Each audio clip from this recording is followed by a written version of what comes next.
உலகெங்கிலும் வாழும் ஜோதிடம் டாக்ஸ் தமிழர்களுக்கு அன்பு வணக்கம். நான் ஜோதிடர் குரு வரதராஜ பெருமாள். இந்த காணொலியில நம்ம மார்ச் மாத பலன்கள் பார்க்க போறோம். ஒவ்வொரு ராசிக்கும் மேஷம் முதல் மீனம் வரையான 12 ராசிக்காரர்களுக்கும் இந்த மாதம் எப்படி இருக்க போகுது அப்படின்னு பார்க்க போறோம். அடிப்படையா நம்ம மாத பலன்கள் அப்படின்னு எடுக்கும்போது பார்த்தீங்க அப்படின்னா, மாத கிரகங்களையும் எடுத்துப்போம், ஆண்டு கிரகங்களையும் கணக்கில எடுத்துப்போம். அந்த வகையில இந்த மார்ச் மாதத்தில சில நல்ல மாற்றங்களும், கிரக பெயர்ச்சிகளும் இருக்கு. அதாவது குறிப்பா சொல்லணும்னா சுக்கிர பெயர்ச்சி இருக்கு. சுக்கிரன் தன்னோட உச்ச வீட்டுக்கு வராரு. அத தொடர்ந்து சனி பெயர்ச்சி. நம்ம 2 ஆண்டுகளுக்கு பிறகு சனி ஒரு ராசியிலிருந்து இன்னொரு ராசிக்கு இடம்பெயர போறாரு. அதாவது கும்பத்திலிருந்து மீனத்துக்கு வரப்போறாரு. இது வாக்கிய கணிதப்படியான பஞ்சாங்க அடிப்படையிலான சனி பயிற்சியான பத்தி நம்ம சொல்ல போறோம். அது மட்டும் இல்லாம ரொம்ப முக்கியமா முழு சுபகிரகம்னு சொல்லக்கூடிய வியாழன்.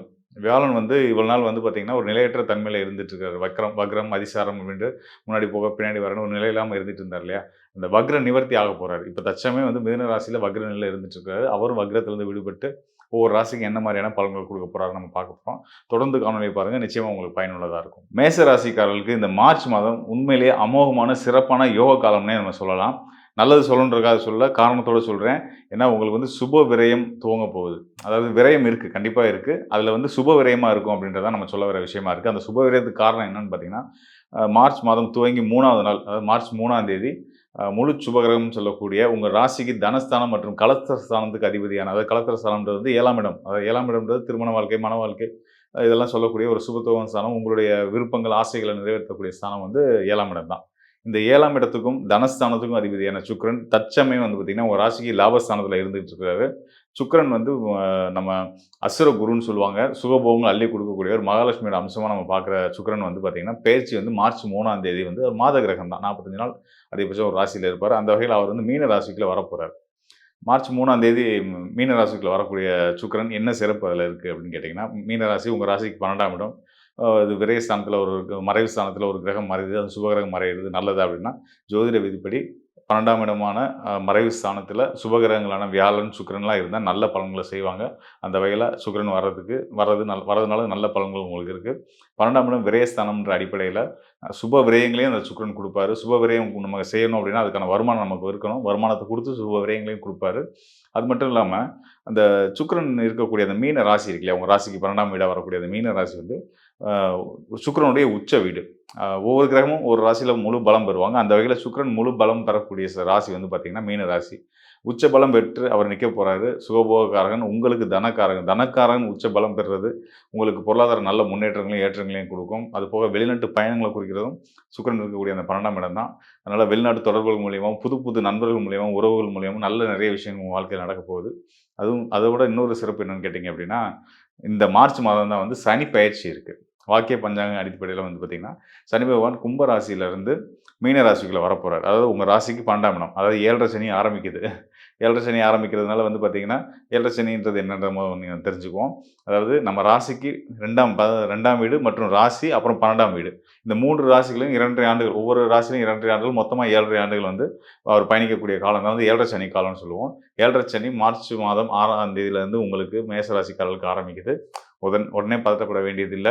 மேச ராசிக்கு 7.5 சனி காலம் ஆரம்பிக்குது. மீன ராசியில குரு பகவான் சுபகிரகத்தோட வீட்டில உங்க ராசிக்கு பாக்கியநாதன்னு சொல்லக்கூடிய குருவுடைய இன்னொரு வீடான மீன ராசியில சனி அமரப் போறாரு. 12ஆம் இடத்துல சனி குருவோட வீட்ல இருக்கனால தொந்தரவு பண்ண மாட்டாரு. கூடுதலா அங்க சுக்கிரனும் இருக்கிற நிலையில தான் இந்த 7.5 சனி காலமே துவங்குறதுனால, நல்ல நல்ல மாற்றங்கள் கண்டிப்பா இருக்கும். சனி, சுக்கிரன் சேர்க்கை அப்படின்றது பார்த்தீங்கன்னா, ஒரு இனிப்பான சுவையான விஷயமா தான் நம்ம பார்க்க வேண்டியிருக்கு.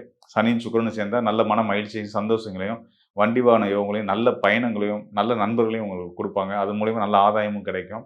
இந்த பயணம்னு வரும்போது 12ஆம் இடம்ன்றது இருக்கிறனால, முன்னாடியே சொன்ன மாரி வெளிநாட்டு பயணங்களுக்கான யோகங்கள் நிறைய இருக்கு. தடைப்பட்டு வந்த வெளிநாட்டு முயற்சிகள், இந்த எக்ஸ்போர்ட், இம்போர்ட் துறையில இருக்கிறவங்களுக்கான செயல்கள்ல இருந்த தடைகள், தொழில் சார்ந்த இருந்த பிரச்சனைகள் எல்லாமே நீங்கிறதுக்கு சனியும், சுக்கிரனும் சேர்ந்து 12ஆம் இடத்துல இருக்கிறது ஒரு சிறந்த அம்சமா பார்க்கப்படுது. அது மட்டும் இல்லாம, இன்னொரு சிறப்பு அம்சம் இருக்கு. உங்க ராசிக்கு பாக்கியநாதன்னு சொல்லக்கூடிய குரு பகவான் இப்போதைக்கு தற்சமயத்துல மிதுன ராசியில வக்ர நிலையில இருந்துட்டு இருக்காரு. அவர் மார்ச் 17ஆம் தேதி வக்ர நிவர்த்தி அடைகிறார்.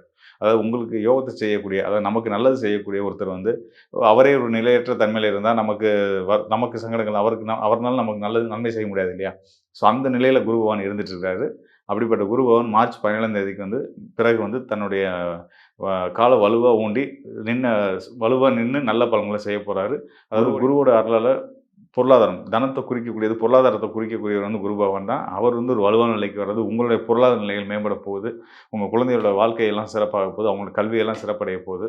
எல்லா விதத்திலும் நல்ல மாற்றங்கள சனியும், சுக்கிரனும், குருவும் சேர்ந்து உங்களுக்கு குடுக்க போறாங்க. அதுதான் இந்த மார்ச் மாதத்தில நம்ம தெரிஞ்சுக்க வேண்டிய ஒரு விஷயமா இருக்கு.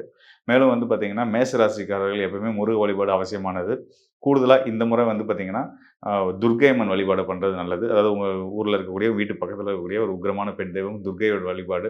இதெல்லாம் நீங்க வந்து நெய் தீபம் ஏற்றி வழிபட்டு வந்தீங்கன்னா, இன்னும் ரொம்ப சிறப்பான யோக பலன்கள நீங்க பார்க்க முடியும். இந்த மார்ச் மாதம் கோச்சார நிலைகள் வந்து பார்த்தீங்கன்னா, அ உலகளாவிய அளவுல எல்லாத்துக்குமே எல்லா ராசிக்காரர்களுக்குமே நல்ல பலன குடுக்கக்கூடிய ஒரு விஷயங்கள்லாம் கண்டிப்பா நம்ம ஊர்ல இருக்கு. அதற்கு முதல் தரமான காரணமா நான் சொல்றது வந்து சுகபோகக்காரகன் சுக்கிரன் உச்ச பலம் பெறுறது. சுக்கிரனுடைய உச்ச பலம் வந்து பார்த்தீங்கன்னா, சுபகிரகமான இன்னொரு சுபகிரகமான வீட்ல தான் நடக்குது. மீன ராசியில குருவுடைய வீட்ல தான் நடக்குது. அந்த வகையில வந்து குருவுடைய வீட்ல உச்சம் பெறக்கூடிய சுக்கிரன், அ பொருளாதார முன்னேற்றங்கள் உலகளாவிய நாடுகள் அளவிலும் சரி, தனிப்பட்ட மனிதர்களுக்கும் சரி, பொருளாதார முன்னேற்றங்களையும், பொன் பொருள் சேர்க்கையும், வீடு மனை வாங்குற யோகங்களையும் கண்டிப்பான முறையில குடுக்கும். அதுக்கான முயற்சியில இருக்கிறவங்களுக்கு 100% வெற்றிகள குடுக்கக்கூடிய ஒரு அற்புதமான மாதமா சுக்கிரன வச்சே நம்ம சொல்லலாம். இந்த மாதம் சிறப்பா இருக்கு. மார்ச் மாதம் சிறப்பா இருக்குன்றத சொல்லலாம். கூடுதலா கர்மகாரகன், நீதிமான், நியாயவான், தர்மகாரகன் நம்ம சனி பகவான் அவரும் வந்து பார்த்தீங்கன்னா, தன்னுடைய 2 ஆண்டுகள் இருந்த கும்பராசியை விட்டு மீன ராசிக்கு வரப்போறாரு. குருவுடைய வீட்டுக்கு வரப்போறாரு. குருவோட வீட்ல நீதிமான் சனி பகவான் சம்மந்தப்படும்போது வந்து பார்த்தீங்கன்னா, அ நீதி நெறி தவறாத சரியான விஷயங்கள் எல்லாத்துக்கும் உங்க நியாயப்படி சட்டம் உங்களுடைய தர்மப்படி உங்களுக்கு கிடைக்க வேண்டிய விஷயங்கள் எல்லாமே பிழை இல்லாம, தடை இல்லாம கண்டிப்பான முறையில கிடைக்குன்றதுக்கு குருவோட வீட்ல சனி அமரப்போற இந்த 2 ஆண்டுகளும் இருக்கப்போது, நிறைய பேத்துக்கு வந்து பார்த்தீங்கன்னா, இந்த சட்ட ரீதியான வழக்குகள், வீண் பழியினால அதுக்கான போராட்டங்கள்லாம் எடுத்துட்டு போயிட்டு இருப்பீங்க. கேஸ் நடந்துட்டுருக்கும். அந்த நீதிமன்ற வழக்குகள் எல்லாம் வந்து வெற்றி கிடைக்கிறதுக்கான காரணங்களும், சாத்தியங்களும் நிச்சயமா இருக்கு. நியாயம் யார் பக்கம் இருக்கோ, நிச்சயமா அவங்களுக்கு வெற்றி கிடைக்கும் அப்படின்றத சொல்லிக்கிறேன். ஏன்னா, சனி எப்பயுமே நியாயத்தின் பக்கம் நிற்கக்கூடியவர். அதுபோக குரு பகவானும், சனி பகவானும் இணைவு பெறும்போது, நியாயமான தீர்ப்புகள் மட்டும் தான் வரும் அப்படின்றதையும் நம்ம தெரிஞ்சுக்கலாம். அந்த வகையில இது தனிப்பட்ட ஜாதகர்களுக்கு மட்டும் இல்லாம ஒவ்வொரு ராசிக்காரர்களுக்குமே நல்ல பலன குடுக்கும். அது போக உலகளாவிய அளவுல மக்கள் மனசுலயுமே மன மகிழ்ச்சியும், சந்தோஷத்தையும் குடுத்து, வீண் வெறுப்பு, சங்கடங்கள் எல்லாம் போக வச்சு, எல்லாத்துக்கும் இப்போ கோச்சாரம் வந்து நல்ல யோக பலன்கள, நல்ல மன மகிழ்ச்சிய குடுத்து, எல்லாத்தையும் சந்தோஷமா வச்சுக்கிற அளவுல இருக்கு. நான் முன்னாடியே சொன்ன மாரி வந்து குரு பகவானுடைய வக்ர நிவர்த்தி. ப படாத பாடுன்னு வச்சுக்கோங்களேன். கடந்த 5 ஆண்டுகளா 5 மன்னிக்கணும் 5 மாதங்களா வந்து படாத பாடு குருவால நம்ம வந்து பார்த்துட்டு இருந்துட்டோம். பொருளாதார நிலைகள். குரு தான் பொருளாதாரத்த குறிக்கக்கூடியவரு. அவர் வந்து பார்த்தீங்கன்னா, வக்ரம், அதிசாரம்னு முன்ன பின்ன போக ஒரு நிலை இல்லாம தலைமையில இருந்துட்டு இருந்தாரு.